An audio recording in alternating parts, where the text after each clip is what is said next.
What's going on, everybody? Welcome to Whiskey, Web, and Whatnot with myself, Robbie the Wagner, and Charles William Carpenter, the 4.5th. That's my age and IQ.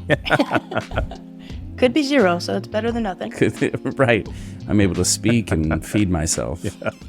That's good. I'm proud of you. Our guest today is Taylor Poindexter. What's going on, Taylor? Oh, just making it slowly and surely through the week. Glad that I'm here with you all. Finally made it. Nice. Yeah, we're excited to have you. Seeing that you're very into whiskey, so we're going to have you teach us some things. Heck yeah.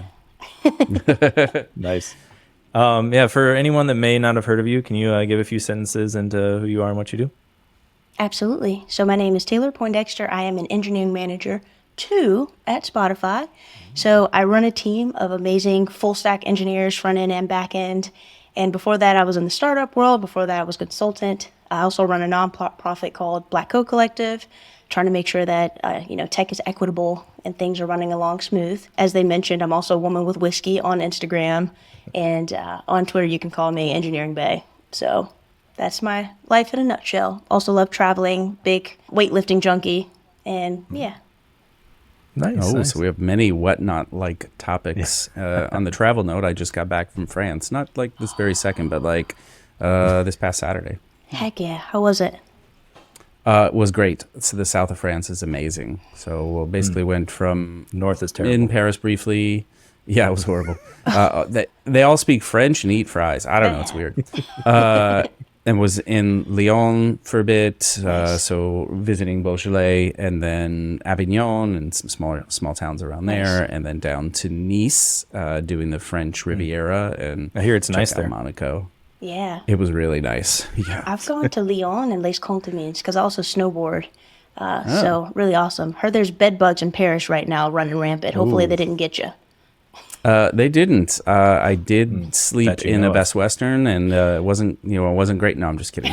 We were in some bougie nice thing. It was for my wife's 40th birthday, so we did all bougie nice stuff. Happy birthday, wife. Yeah, that's just what we call her, wife. Just like that's who she is now. Well, anyway, for our silliness, let's give it an impetus and a reason. We'll talk about today's bottle, which is the Barrel Whiskey Barrel with 2 L's. Oh, I love it. Private release DJ X2, finished in ruby port barrel. Mine, at least, is 125.8 proof. We don't always get the same bottle, but I guess it is per barrel, so it should be kind of the same thing. Today's is a blend of Indiana and Kentucky whiskeys, so we also got to get a little NJP in there. It is not age stated, and so we also don't have any ideas on the mash bill, but we'll figure it out. Did you say yours is 118? Mine's 125.8. Mine's also 125.8. Mine's 125.8. Did I say 118? I could have misheard. My apologies. I also have problems reading as I get older. It says 125.8 in the notes, so I'm not sure what you said, show but notes. It does say that. Yeah. I'm gonna say she was right, but it is 125.8. Thank you for the correction there. And, Good married man. Let's just It's been 13 long years of beating it into me, so Oh, it smells good. Getting some big red gum on the nose. Same. I was thinking of like the Big Red soda, that like red soda pop. I don't. Big Red. Is that like Really? cheer wine? No, but tastes completely different. It's like it would be closer to like red cream soda. You ever heard that? Oh, it'd be kind of I like think so, that, but yeah. not. Yeah, so it's almost like some weird fruit punch soda thing. Taylor breaking out the neat glass, Oh, yeah. showing us how it's done. It kind of tastes like red medicine to me for some reason. Like a Robitussin? Like cherry cough syrup kind of Yeah. thing or something. Yeah. It does have a little of I that. could get a little of that. Yeah. So yeah, still takes me back to like the Big Red soda a little bit. Definitely has a slight medicinal quality. Like that's a spice or something in there. Cinnamon, definitely. I want to see what the water does.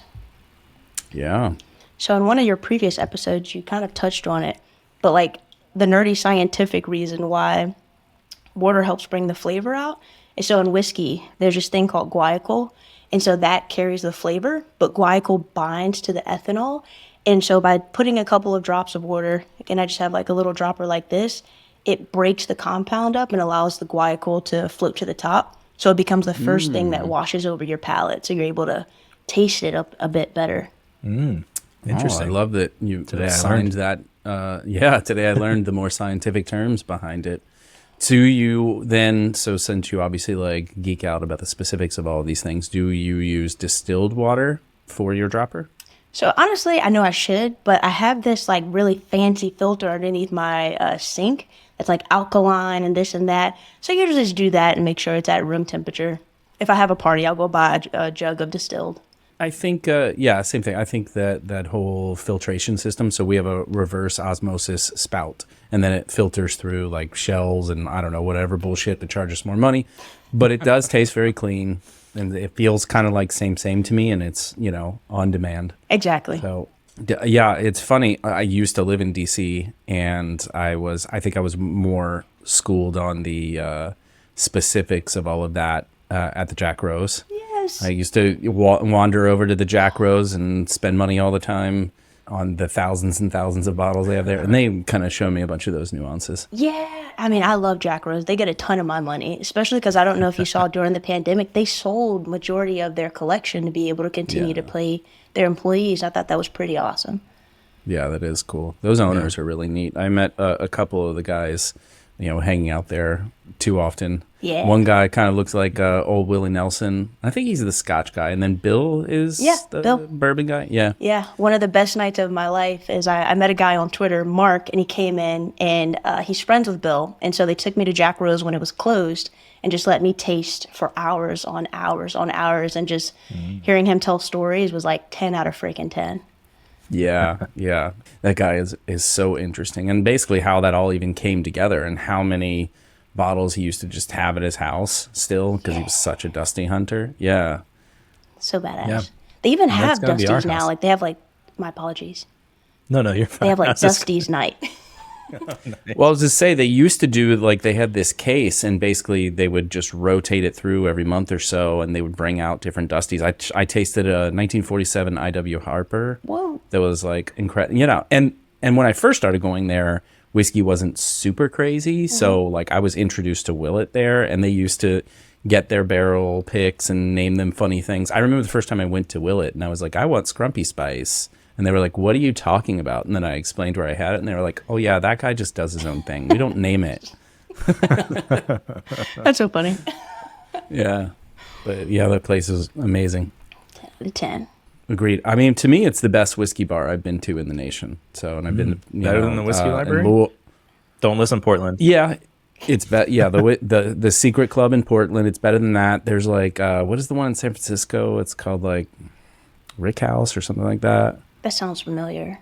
It's pretty good, but again, it's not as good. And then in Louisville, there's a couple of different, Haymarket or something was the big one in Louisville. Okay. And then there's another one. But again, none of them touched the Jack Rose. Like in its heyday, it was like you just had everything there. And being able to hit up those Dusties and stuff was just, it's incredible. And just like really quality like employees and like owners, and obviously like even Bill when I met him is like just like super down to earth, like very welcoming, like just want to teach you about whiskey and let you try a bunch of stuff. It's like heck yeah, it's like what I want. Feel good, give you my money. Seriously, you get a lot more than just like that dram out of it. So well, there we go. This episode is sponsored by the Jack Rose. It should be. It could be, yeah. Yeah, that's where some of my kids' college money has gone. It was well before them, so be it. They'll understand. Anyway, yeah, exactly. So we should talk a few tech things, but I'm sure we're going to circle back to whiskey a whole bunch too. Should we rate the whiskey? Oh yeah, I totally skipped over that Gotta part. rate it. Thank you. Yeah. The only actual host here is Robbie the Wagner. Okay, so you've listened before, so you understand our highly stringent rating system, and because we are engineers at heart, it begins at a 0, so 0 to 8 tentacles, because that's what most octopi have. 0 being horrible, don't give this to me ever again. 4, not bad, and 8, this is amazing, this is my go-to all the time. Obviously, anything you want in between, because that's how strict it is. My initial thought is about a 4. It's something about the medicinal taste that I'm not really nuts about, but it's also one of those things like the more that I sip it, the more that I like it. So I'd actually be quite curious to like make this in a cocktail or something like that, like an old fashioned, and see like, do I like it more or do I like it less? But I don't know how eager I'd be to sip it straight often. That's fair. So you still think 4 is where you're going to land on it? Yeah, let me take one more sip. You guys go around. I'll let you know if I change my mind. Fair enough. Yeah, What do you think, Robbie? I think, I always go back to my favorites from barrel, and this would not be one of those. It's just not as interesting. Like, it does have that little medicinal taste, and I don't love that. And then it's also just kind of, it's not bad, but it's kind of flat on the flavor profile. So, yeah, I might go one step up and give it a 5, but yeah, it's not my favorite of barrel. Yeah. I mean, I think, for one, now bias has been introduced into any of my own personal thoughts. But we have done a number of these barrel releases, and I think they do very interesting stuff. So I like that. I actually like coming back to them. I was hesitant for quite some time because I was just getting sick of new places coming out with barrel-proof stuff for $100. And it's like, okay, another one of these, like bullshit, But once I was kind of open to it, then they've really had some kind of great releases. So, to their betterment or detriment in that sense. Like, when they're not doing great, then $100 kind of sucks. And if you have a $100 bottle that you're like, well, this might end up being interesting in a cocktail, that's just like, I don't want to waste my $100. Yeah. Right? Yeah. To me, that's kind of like, and there's a lot of things that can be because there's tons of ingredients around that. So this one's pretty mid for me. I think it is kind of like a 4, give or take. I think that the port barrel finish is basically like a softball way of just putting it out there because the other parts weren't so great. So you can kind of easily band-aid over that with the, well, they'll like this because it has that sweetness. Yeah. So I'm with you guys. 4. Cool. So yeah, you were getting ready to say something about something. I was. Was it tech things? Was it not? Well, I was just saying we should talk some about tech because I could find, I bet we would find this an easy conversation for an hour just talking about whiskey things. But there are 2 other parts to the title that we should at least, give a shot at. Yeah, that's fair. We like to do hot takes just because it's kind of funny and because tech Twitter is funny Lukewarm and people takes argue is what we about should dumbass shit. officially call them because none of them are that hot. Yeah, they're not that hot. Yeah, at this point, like some of it. We're not going to ask you about milk, so don't worry about that. I love it for what it's worth. Whole. Yeah, what's wrong with milk? Well, I like it because it makes cheese, and cheese is one of the best things that's ever come out of dairy. That's true. I mean, here's a hot take. Are eggs dairy? Wait, why would eggs be dairy? They're always in the dairy section, and I've had people argue that they are dairy. I don't know. They have nothing to do with a cow. Probably means from the cow, doesn't it? Like, literally? I think so. That's what I thought. Yeah. I thought too, but I've had this argument. I don't know. And Google I think knows. lactose intolerant people can eat eggs. Mm-hmm. Yeah. Right. Exactly. Yeah, because they come from chickens and they don't have any. They're just embryos. Yeah. That are not. Yeah. Yeah, It's containing usually or babies. made- I would. So I can't eat lactose, but I can eat babies. Baby eater. Anyway, sorry, that wasn't on the list at all, and I can easily go. So obviously, you now spend your time as an engineering manager, making teams happy and productive, and all of those things. So I'm not going to ask you those questions at all. What is the best web application framework, Laravel or Django? Laravel.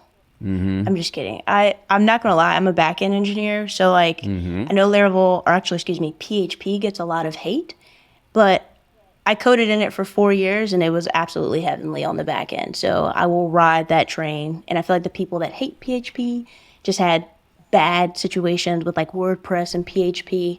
Give Laravel a try. Just even just look at the documentation. You can tell that it's good. Just give it a try. yeah, That's fair. People give a lot and of you get a hate. Lambo if you do it long enough. You get a Lambo. That's what Exactly. I saw. Yeah. Yeah, My Lambo's right out Lambo. there. If you want to, we can see that afterwards. Perfect. That's part of the whatnot for sure. I'm into cars, so that sounds good. Yeah, they even filled it with whiskey for me. So these are people that care. These are people you should be supporting. Yeah, those the Laravel people or the Italians? I didn't even know they knew that much about. They just have wine. We put a whiskey in there. It's the strongest of stuff. Anyway, Although apparently, I'm gonna probably get this wrong, but did you see the thing Jared shared where like Di Serono or whatever bought Sagamore? Oh. oh okay. And they're So, Italian, you'll right? have to give her. Yeah, Di Serrano. Yeah, I did see that. So they thing. now have a I rye whiskey. So Italians know whiskey. Like, See? Yeah, but the whole like there's a high level of thing because what is it like? Pernod is an aperitif that's there's all. I mean, Suntory owns like Jim Beam and some other place. Yeah, there's all kind. That all is all messy. I don't think any of them are owned by places in the States anymore. And I That's think true. they kind of like think of it like stocks, like diversifying. It's like, all right, we got this, we got that, all right, we're spreading it out. Especially because whiskey's so hot right now. Everybody wants a piece of us, you know? yeah. And a Speaking brand of, that's well established and selling a lot like that, they're happy to get. Yeah. Speaking Hell of yeah. things that are hot, Java or C++?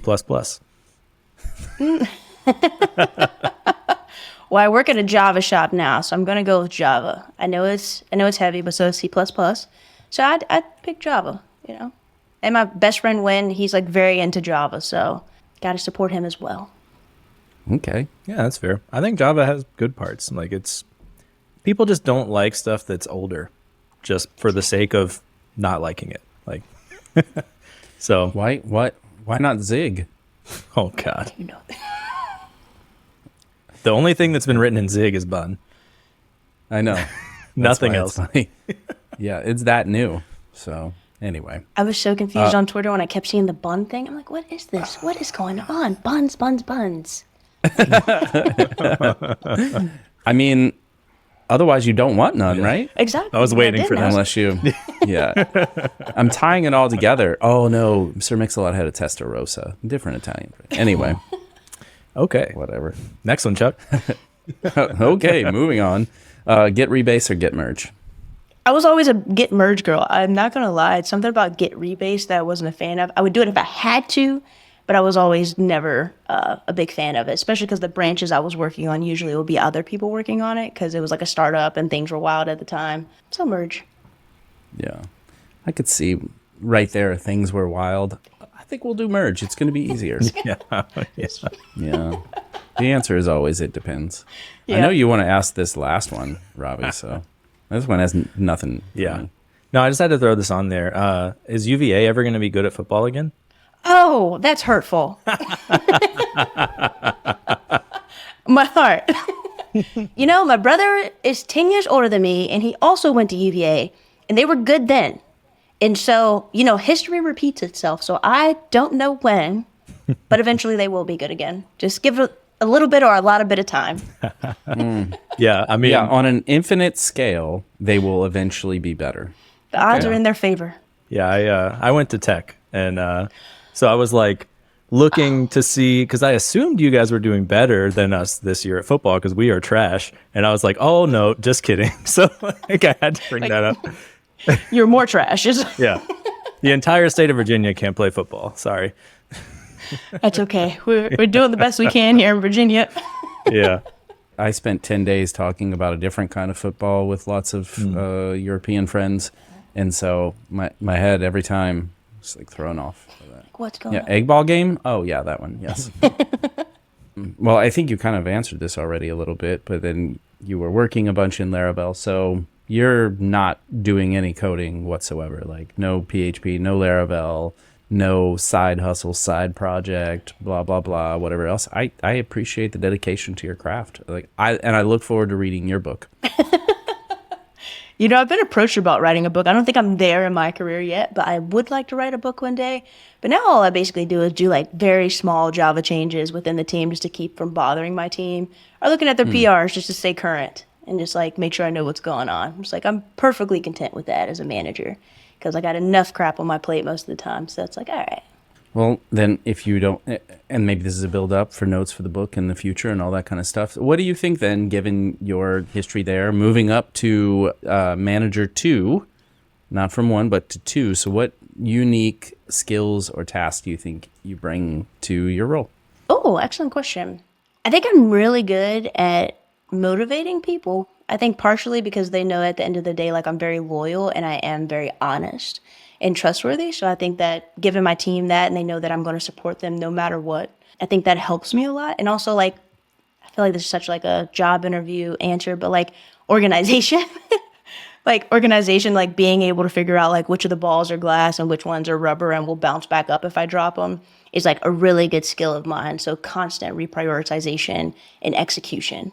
And I'm really open to feedback, and that's strangely a very good skill of mine. So like almost as soon as I put in a new process for my team, like the team will either tell me it's great or it's fucking awful and I need to do something else about it. So like the constant iteration of improving things makes the team like a really good place. Oh, I think that's good on twofold. Well, first of all, I want to just note that I'm completely stealing that analogy between whether the balls are glass or rubber. I've never heard that before, and I really like that. Yeah. I think that's like very useful. And then I think conversely, maybe should be pointed out that not only then are you open to feedback and people understand that, but then they must trust it enough to actually do it. Yeah. Because I think engineering leaders, we can see that like oftentimes engagement like that can be very challenging, right? They're in their own little world of and they, including us, of course, because Yeah. we've all been there too, is we're heads down, we're in our world, we do a bunch of meetings, now we do our work, and we kind of just, I'm not say float through because that sounds like kind of negative. I just, getting feedback and engagement can be hard as a leader, and I think that the fact that you get that and they trust and are happy to like provide that for you is like a strong testament to how you're running that team. So Absolutely. And I know it's a balance, and some people get really turned off when I say this, but I'm also okay with like admitting that I don't know something or I've messed something up to my team, and they're like, "Oh, they're going to think you're an idiot." I'm like, "No, they're going to think I'm a human." Because like even if I'm sitting here telling them like I've done everything perfect in life and I will continue to do everything perfect in life, like nobody can do that. Like so just being able to be vulnerable with them also encourages them to be vulnerable with me, and build that trust because they know I have like the solid foundation to like get stuff done. But I'm going to mess stuff up here and there, which is fine. And they will too, and I'll give them the same grace. yeah, absolutely. I think that it's a misnomer to think about an engineering manager as like your leader, your guiding light at all times. And it's really closer to a peer with a different set of responsibilities, right? Yep. And success is us moving together with our responsibilities both shared and separate, and then we get there. So I couldn't agree more. I definitely agree with that. Yeah. Yeah. I'm also curious. I think this is a thing that people struggle with a lot is like deciding, do they want to be a manager or not? So like, what advice would you have for someone who's like been a developer a while and they're not sure if they want to go that way or not? So before I did the full-time engineering management role, I was a tech lead. And so I was still responsible for coding, but I had people that I was responsible for too. And so what I did was I took a solid pause and just kind of like surveyed how I was feeling for like a couple of weeks. And so I was like, what things are energizing me about this job and what things are like maybe not adding to me or just like detracting from me. And I realized that it was so important to me to be able to give somebody else like an enhanced career in whatever way that I could be able to. And so I feel like that's a good first step of being able to see if management is right for you. But then also, if you have the chance to try it out, remember that you don't have to stay there. So you could like give management a try. Maybe you stay there for a year or two and realize like, actually, this isn't at all what I want to do. And you just go back to being an IC. Like there's nothing wrong with that. Or you can even do like an embed if your company allows it, like go to try it out for 2 or 3 months and then come back and kind of just assess how you feel. Yeah, that's good advice. I didn't really consider that. Like I think people might think that's like moving backwards if you go away from management, I guess. But yeah, Yeah. it's a weird thing where like some companies really prioritize management over like being able to elevate engineers, which I feel like is sometimes a mistake because like your top engineering talent wants to continually like advance their career, but they might not want to be managers. Exactly. And then you get in these terrible situations, which has happened to me before, where somebody was a good engineer, but they knew to continue to progress, they would have to start leading teams, but they didn't want to lead anybody else. And so they were like a jerk about it. And so like, then you're creating unhappy teams, and that like good engineer technically got what they wanted, but what is the damage of doing that? When you probably Yeah. could have carved out a place for them to continue to be an IC and like found somebody else to manage the team. yeah, a bad career ladder definitely is something to be illuminated. Yeah, there's interesting. So there's that article by I think it's Charity Majors where she talks about like the leadership pendulum and how you should, she advocates for like kind of moving up into leadership and then going to another place where especially if you're getting into a smaller organization, it's better to be kind of on the ground and then swing your way back up. Yeah, I often suggest to people too to read Camille Fournier's book, no matter where they are in their career, that the manager's path. Yes. Just because it so well describes like each step, talks about like that crossroads, and then kind of tells you where that takes you and what you should be thinking about at that point. I think you have a good example though. You kind of got to try before you buy, Yeah. before you really know for sure. But at least having the information of what a typical career ladder could be, I think that's a Absolutely. great place to have. Yeah. And I also love the manager's path. And honestly, even though I knew I wanted to be in management and I have no regrets at all, even with that desire, management has thrown things at me that I never would have expected. So, like, it's keeping things lively. So just making sure you're ready for that too, because humans are complex. Yeah. Do you want to go into details on those things you wouldn't have expected, or are they not shareable?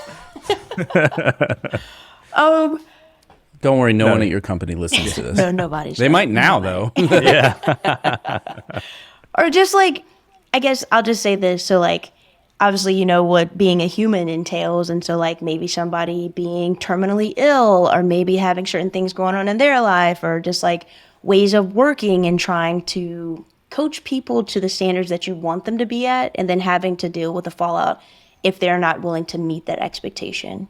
And just trying to have patience and also meet people where they are, because like literally every single person on my team is different, and having to have the emotional intelligence and also the energy to be able to figure each person out and also try to give them exactly what they need from me as a manager. Yeah, I think that's a great thing, and trying to balance all of those things all at once, because people are at different places at different times too. And then taking into account like the other side of it, that's the human element happening there, is that you're dealing with humans on this side and trying to create value, have work that they feel great about and everything else here. And the business has its own set of ideas and objectives too. Yep. And distilling that all the way through that process and having communication in two different ways, in a lot of different ways, but you have to meet both sets of people where they're at. Yep. And trying to make sure everybody's happy if I can do it. I know some people, and I do get this, they say like, oh, it's not your job to make everybody happy as a manager. And I get that, but at least for me, the way I operate is usually easier if I can make everybody happy, at least majority of the time. Like, you know, it is a business, but I try to increase the happiness when I can. Yeah, because that tends to follow like good work and productivity. Yeah. Turns out. So I wonder then too. So here's an interesting thing that I think, as an engineering manager, that like, do you manage both full-time employees and contractors? So only full-time employees right now. In the past, when I was tech lead, I did have one or two contractors. But that's interesting too, because like, you know, technically you're not their manager. You're just kind of like responsible for them. Right, and it almost takes like a different set of responsibility. And you know, while you want them to be happy and enjoying their work, sometimes that kind of gets sidetracked for the, I need them to be productive. They cost this much. They're, you know, whatever. Yeah. Like that's a whole different facet of things. Like you want to bring all those positivity things, but you don't have the same touch points. You don't have the same like, oh, here we are talking about your career goals. You know, I want you to do better and grow, but I also am not responsible for that and can't spend all of my, you know, the same amount of time on that. And so I think that's an interesting and delicate balance. Yeah, or even like little things like, so every quarter I get like a team budget, and the team budget is by person on my team. But I can see some companies maybe not giving me budget for the contractor, and so that may make them feel less involved with the team. But or maybe I spread the entire budget with them included into it, but then the team gets less, and you know, trying to work through those intricacies as well and keep people feeling good about the work.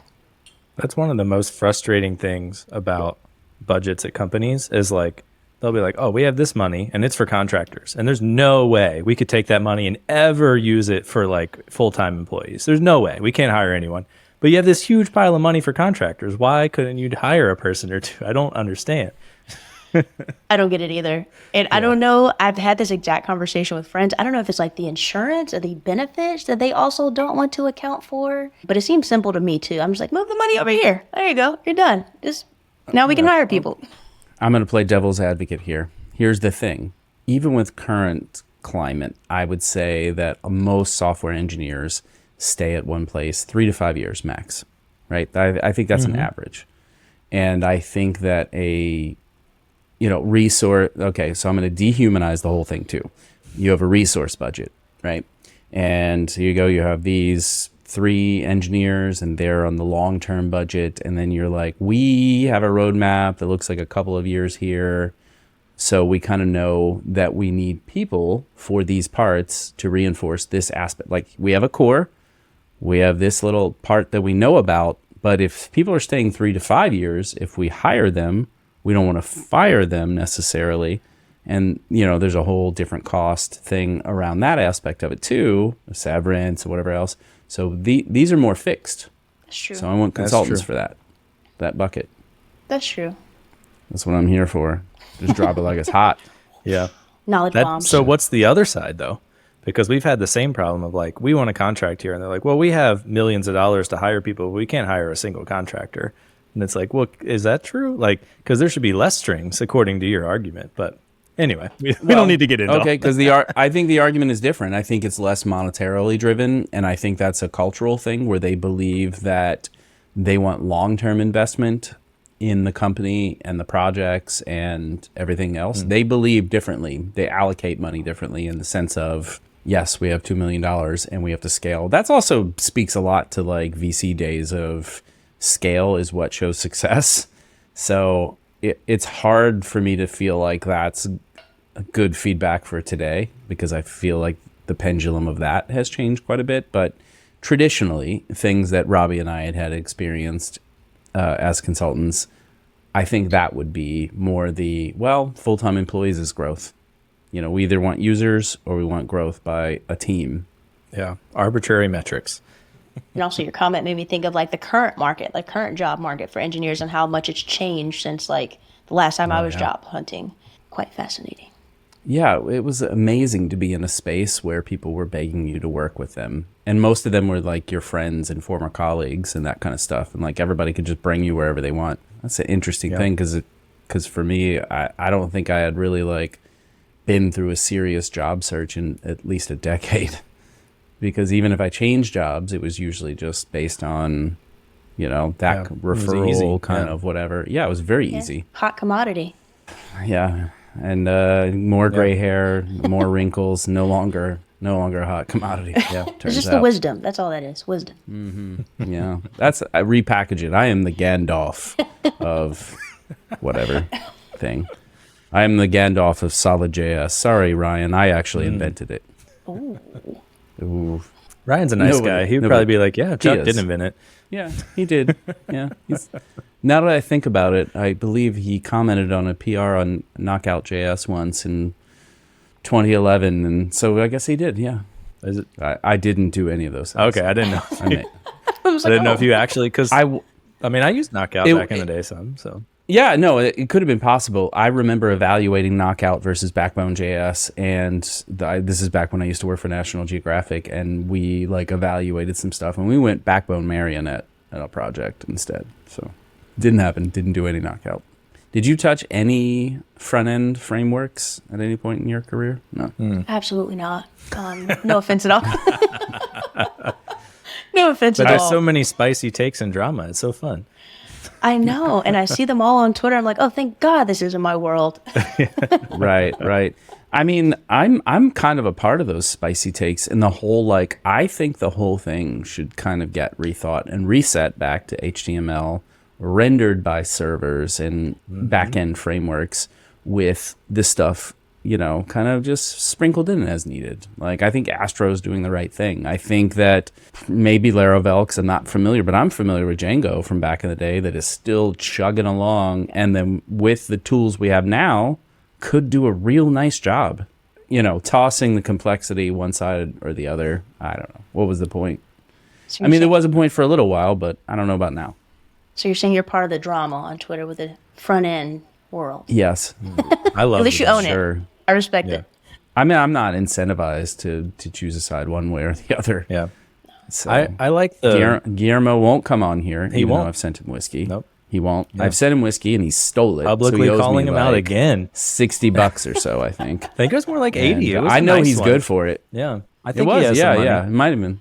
It was a Japanese whiskey, I remember, because I think at a certain point I drank it and was just like, No, we drank we're it on never an going episode fine. because we went. He's Did we? never Yeah. coming on, so we'll go ahead and drink it. He's never coming on. We'll just do it. Yeah. So, anyway. So Yeah. Anyway, that's how spicy it can Yeah. get. Yeah. Okay. So yeah. The thing we're actually here for is you had a tweet that was saying you were surprised by how much you're spending on food. And I'm curious, twofold question is like, well, maybe three, I don't know, multiple tiers to this. Like, is that groceries, restaurants? Does it include alcohol? Like, unpack that for us. So last night I had a whole spreadsheet, right? So the restaurants and stuff were on its own. That's what I was most shocked about. But this is like a cooking household. And so I had the groceries were also separate. And then another budget line for just whiskey. So like I was only talking about the restaurant part, which is sickening. Absolutely sickening. So Yeah. But- Yeah. Well, I've it depends. realized that myself because we, until recently with the economy being shit, have not really had to have a budget, but now we do. So yeah, we've noticed the same thing as like, it doesn't matter how much you put in your groceries and restaurants budget, you will exceed it. Like, oh yeah. it's insane. Oh yeah. Yeah. yeah, we stopped. Well, not the restaurants one. We have a restaurants budget, but this is maybe different. So I have two small kids. So our groceries budget is very healthy, even though they only eat like a handful of things, which is ridiculous. But so you just Your Costco hot as dog much mac budget's and real cheese high. as possible. Yeah, it is. You know, the Costco budget is pretty decent because we need to get like frozen corn dogs, nuggets, mac and cheese. Yeah. Yeah. All the food Frozen groups. pizzas. Yeah, all the food groups. Listen, you know, we tried that for a little while. It was like, I'm with we want you. you to be healthier. We'll do all Yeah. these things or whatever else. And we'll At a not certain touch a point, you're just vegetable. like, Yeah. please fucking eat. Please eat. That's I'm where so we're at tired. right now. Yeah. You have to stay at this table. No, actually, it's 9:30. Forget it. Go to You bed. win. You have school tomorrow. Yeah, exactly. So it's like, I have that problem. So the groceries budget is just sort of like whatever we have to do. And I guess if I think about it for the restaurant budget, like, you know, if you go out with friends, you're going to get a couple cocktails. So definitely alcohol in there. But like, you know, like a couple $100 bills, those add up like fast. I'm like, how did we Yeah, get yeah. here? Then I started thinking about charging things as fraudulent. I'm like, I didn't spend this. I'm like, oh, wow, that was 100% me. All of these, you did all of this. You have no one to blame. Yeah. Yeah. Like grande margaritas are much more expensive than they were a few years ago. Because I go through a lot of those, and they're really putting a hurting on my wallet now. So. Speaking of margaritas, it's a surprising menu item everywhere in France. There are cocktail menus. Okay, Margaritas so everywhere in Everybody has margaritas, mojitos. Yeah, all over the place. I refused to order one. And just I don't know. It felt like out of principle. It was like, why am I going to have these? But a margarita everywhere. You could get that. There's also a lot of burgers, but What about an Aperol Spritz? For some reason, I feel like that Yeah, could be there's over this- there. yeah, there's a spritz everywhere, especially as you go south, because Nice was Italy, was France, was Italy, was France. It like switched back and forth a number of times. So Nice has like a great blend of both Italy and France. Nice. But really everywhere, you know, Lyon, Avignon, like anywhere we went, that would be on the menu. Did and I was someone try so one? Surprised? Anyone? Margaritas? No. Nope. No, we refused. Here's I our just wine must list with all do- these Bordeaux's and Burgundies, and no, we're gonna Actually, have the margarita. So no, Two.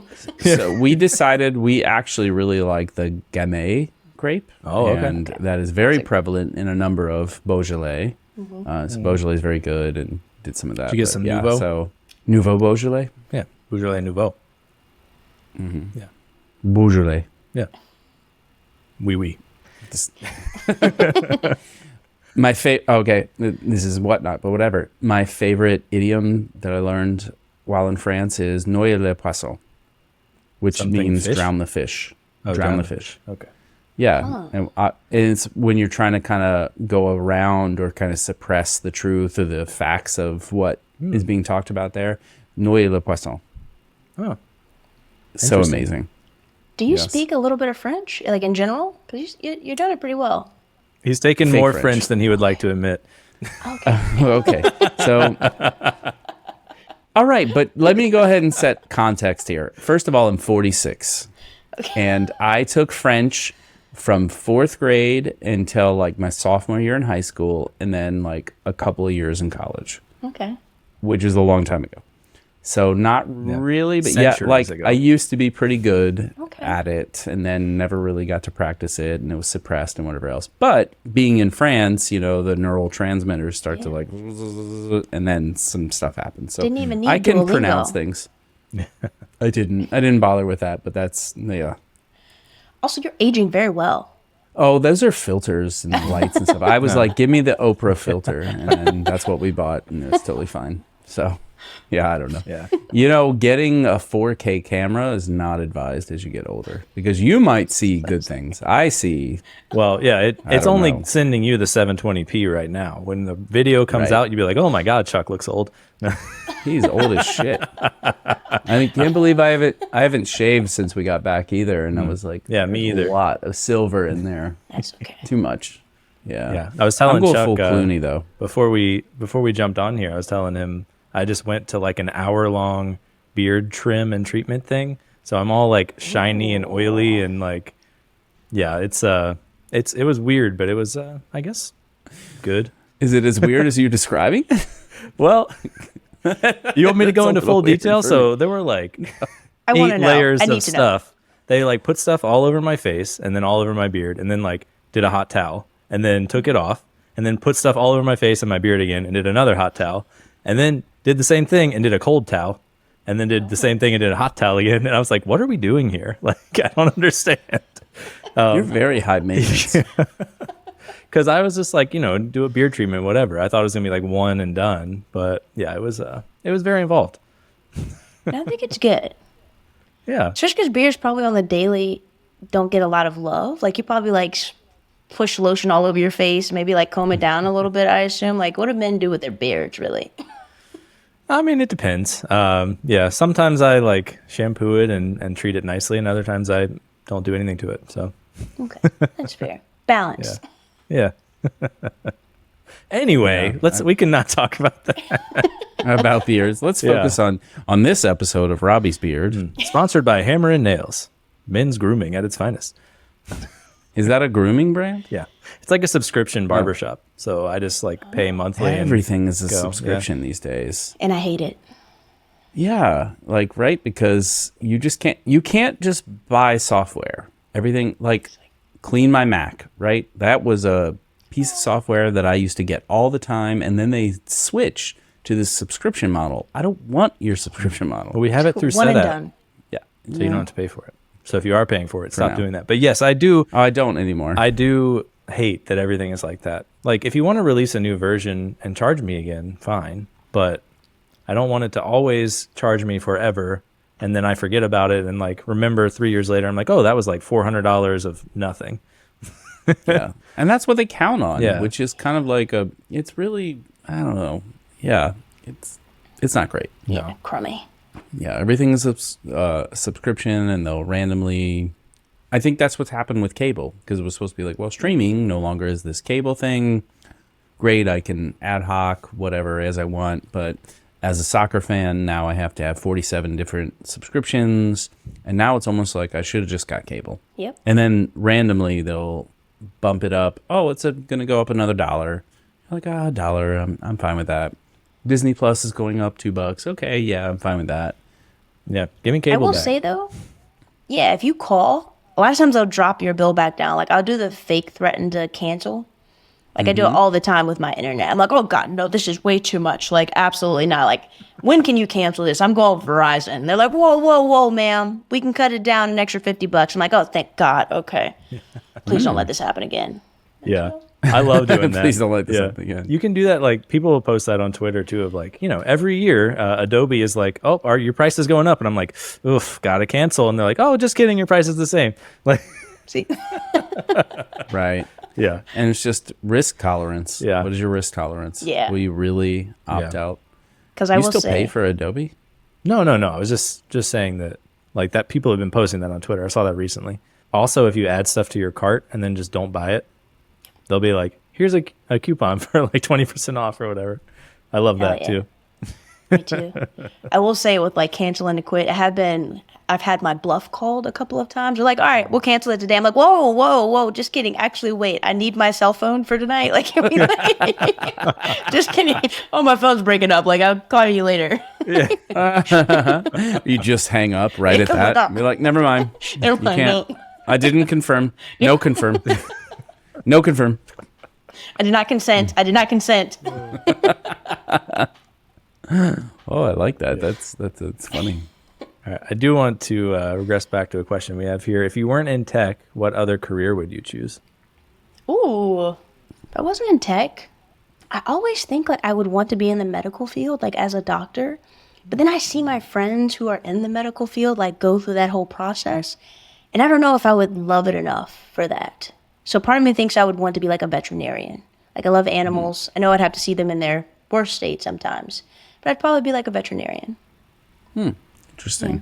I don't know if I would have guessed that. I would have just said you would go into whiskey. You have such a passion for that, and there's the science aspect that you're very interested in too. So I can see that overlap. But I thought about that, but I've connected with some people that are in the whiskey industry, and I'm not saying that's not true. I am saying it. Money is super important to me, and like the likelihood of me making like really good money in whiskey is slim, especially because like so many people want to get into it. So many people are passionate about it, and if I was a trust fund baby, I would probably do that. But like because I'm not, it's like I gotta make that money somehow. Yeah.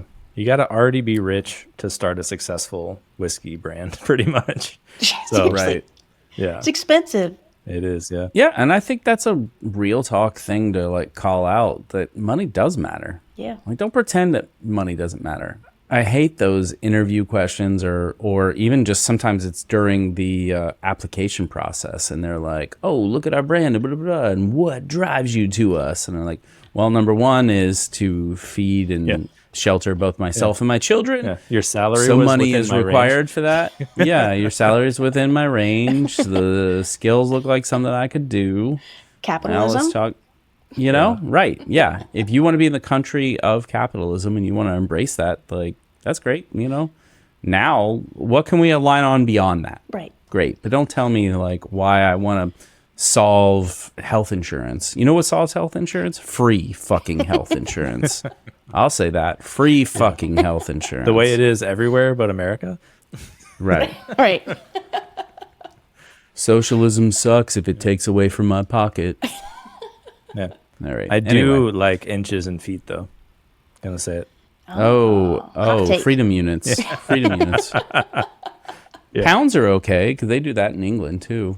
They That's don't do. true. I don't think they do inches, but I don't know. Anyway. I've never done a construction Plu- project plu- in the UK, plus- so plus you'll feel better about yourself if you go to millimeters. So why? Oh, I said, oh my god. this is not a family friendly Okay, show. all right. I meant your height, you pervert. Your height, you pervert. You're not that tall. Average. Said it. Oh god. my God. Okay.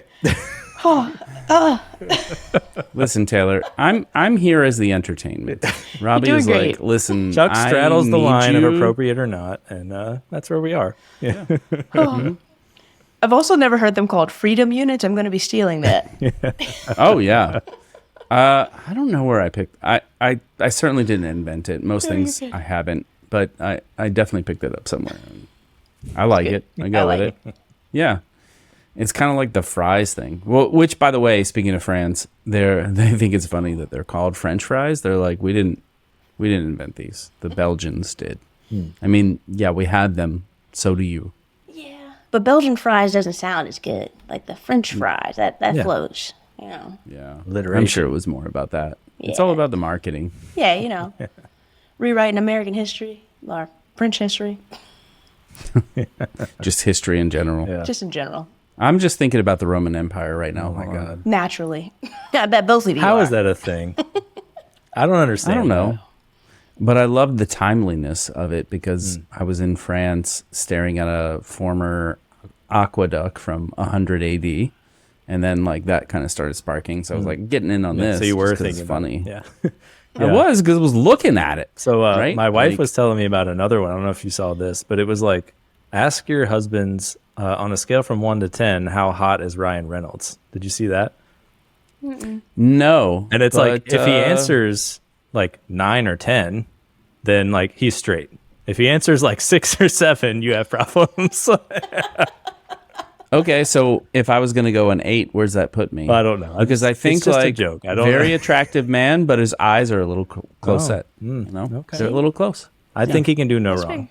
He is an No wrong. amazing- That's Brad Pitt. Bullshit. That's Brad Pitt. no, Brad that man Pitt's can a- do no wrong. okay. He's a solid 9 or 10 because he can't. Have you seen California? He can't even ugly up. He's like from Kentucky, has this big, scraggly, like dirty beard. He's a murderer, and he talks like this all the time, and you're still like, hot dude. Snatch is my second reference point, right? So he's like Irish pikey, which is gypsy, greasy as hell, mismatched outfits, whatever else. I don't know. What do you say, Taylor? Brad Pitt and Snatch. What do you You give know him? what? I was trying to picture him in Snatch. Like, I know what he looks like, but in Snatch, I can't remember. I mean, I think he's very attractive, but for me, it's Leonardo DiCaprio. Like, he's my bread and butter. Really? Yeah. Okay. Yeah. I mean, I think he keeps it going, and I mean, he's an amazing actor. So Amazing. you know Yeah. that. 10 out of 10. Yeah, we're not talking about 10. acting skill. I'm talking about No, like we're just- approachable human beings. Let's say he was a manager at Best Buy. Oh, Does he still get a 10? Because I think Brad Pitt would probably still get a 9 or 10. that's fair. Ooh, that's a tough question. Yeah, so I think that's the context. Okay. Can't do Okay. wrong means not rich and famous. It means this person is just regard. hot. Okay, Doesn't matter. I see what long you're as- saying. All right. Okay. Yeah. Average Joe, and in their own way, but still super hot. Yeah, yeah. Because I watched two guys, a girl in a pizza place. I remember like, oh, that guy's hilarious and whatever else. But I mean, was he a 9 or 10? Nah. I don't think I know that worked movie. It was a show. So it It's was from probably in the 90s or 1847, something. so you might Yeah. not remember it.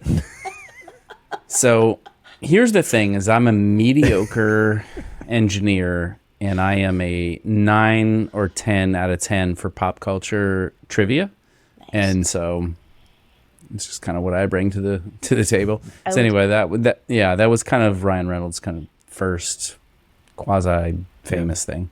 I was going to say too, because I am too a mediocre engineer, but I am terrible at knowing who famous people are. Like, I know who Brad Pitt and Leonardo DiCaprio are, but like, anything out of that is probably. Okay. But you picked him as your go-to bread and butter. So, where's your ideal Leo? Is he okay? I'm going to give you 3 choices: Okay. Basketball Diaries, I don't know that one. Titanic. Okay. I don't know Basketball Diaries either. What about That Great one also in Gatsby? So, 1847. Yeah, Great Gatsby No, was no, nice. no. Yeah. Yeah, it was great, but I'm Book trying was to probably pick from 1847. moment. I'm trying to. Basketball Diaries. No, was in the 90s. Also, it was a book first, and Yeah, then no, I was saying Great Gatsby the book is older than just never mind. 1930s. F. Scott Fitzgerald. I actually was near a resort that he was at in Nice. Anyway, oh wow. well then, okay. So I want the middle to be Titanic, and I want to go pre-Titanic and post-Titanic. Okay. What was before So- Titanic for him? Yeah, pre-Titanic A lot. Is, Believe it or not, a lot. is something that I don't know any of the stuff he was in before that. Yeah, I don't know. Great Gatsby is one of my favorite movies of all time. Like, if I had a bad day, I'm going to watch that movie. And I know, like, cinematography isn't great in it or whatever. And I'm a movie buff, but I just don't know famous Okay. people. I went to film school for a year. Oh my gosh. Yeah, I've had like 8 lives, because I'm not dead yet. What's your favorite movie then? So it's kind of like picking your favorite pizza, right? That's fair. There's so many good ones. Yeah. But just because I get asked this a bunch, I kind of have a go-to. So 5 Easy Pieces. Jack Nicholson, 1975. It's called Five Give or Easy take. Pieces. 5 Easy Pieces. So he's a savant that comes from a family of musical geniuses, and he very much rejects that. And so there's a like family dichotomy there, and like just all kinds of very interesting things that Very cool. I love. I'll try to Jack check it out. Nicholson in the 70s is, as I say, if you're familiar, like he's just incredible. At a certain point in the mid 80s or so, he just started phoning it in, and he was Jack Nicholson, and like, great, good for you. But in the 70s, he was just killing it. Yeah. I like love movies so much. I've watched a lot of old movies too, back when Netflix used to send you the DVDs. Yes. So that's how I watched a lot of his older movies.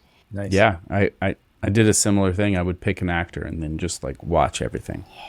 Hell yeah. Didn't we find out See, that you know, Netflix has existed since like 1995 or something? it's a pretty Was that long with you, time. or was I talking to someone else about that? I don't remember. I don't know. It could be 95 is when I graduated high school, and I didn't have a Netflix subscription then, but I would imagine sometime in the next 5 plus 98. years or something, I got one. 98. Yeah. There you go. 'Cause I we were remember it coming they out and didn't being have like, I was DVDs onto then, it. right? So like, It's like what were they cassettes. sending VHS tapes Nah, to people? nah, Like, no, it was always DVDs for we sure. had DVDs in And then- 98, did we? I might look that up. I don't know. But I know that they had the service, and I had that one first, and it was cool. And then Blockbuster came out with their own. You're right. and I had 97 that was for a bit. DVDs. So okay. See? Yeah. So there you go. Yeah, because I didn't think Approachable. they ever sent VHS tapes, but it would have been hilarious if they did. No, they did not. Not that I ever experienced. I Yeah. definitely did not get that. That would be So funny though. That's just called mail order Blockbuster. Or something. I also worked at a Blockbuster for one summer in order to watch movies for free. Just Good had a idea. part-time job at a Blockbuster. I've had like every job ever. Yeah, you really I have. think that's what we've. It'd Have be you been a quicker to list the stableman? jobs you haven't had. Right. I haven't been a stableman. I have been a valet. I was a blackjack dealer. I've been a bartender. As a valet, what was the coolest car you've ever been in? Coolest based on the car or coolest based on the owner? Ooh, both. Yeah, why not Okay. both? So the owner one was funny because it was Phil Mickelson's 500 SL, and he's very tall. And I know I look tall in this video, but I'm not. So that was a hilarious thing of like, it literally felt like 5 minutes of this, just moving the seat up, you know? So that was a really funny one. But otherwise, the coolest car that I have been in or driven or just been in, I don't know. So living in Phoenix at that point first for a while, then moved, then came back or whatever else. There's a lot of crazy cool supercars here. So I've been in a Carrera GT and some. Are you a Porsche person? I am. I want Okay, a Panamera so- eventually. I just need a little more time. Okay. I have had 7 Porsches. And even when I didn't really have money, I just bought old ones and kind of worked on them and all that kind of stuff. So I had a 68 912, 74 914, many other. Oh, like I had a 2003 Boxster and some other stuff that is less cool. I actually have a Taycan now. So Do you like it? love it. Okay. Okay. Taycan Cross Turismo, highly recommended. It's just like an everything car. I've even taken it off road because it has a 2.5 inch like air suspension lift that you can shit. do some like off road in too. Fuck yeah. Really fun. Yeah, yeah, exactly. Fuck yeah, is But I'd be like a little bit worried about damaging it because I baby my car so much. Like I don't have anything super fancy right now, but like if I was off roading, I'd be like, oh, did a rock just hit up under my door or something? I'd be nervous. I mean, I guess it just matters whether you care too much about that or not. Like Okay. I didn't go like buck wild Okay. in a wash and go crazy like that, but like you can and you get it dusty and dirty and whatever Yeah. else, but wasn't like too crazy. Okay. All right. That's fair. All right, before we get too far down Chuck talking about Porsches for the next 30 minutes, we're kind of out of time. So is there anything you want to plug before we end here? Let's see. If you love whiskey, you can find me on Instagram, Woman with Whiskey. If you just like to hear me talk or want to learn about tech, management, or anything like that, Engineering Bay on Twitter. Very easy. Or if you miss both of those, Poindexter.dev is my site where like everything's all together. Thanks everyone for listening. If you liked it, please subscribe, leave us some ratings and reviews. We appreciate it, and we will catch you next time.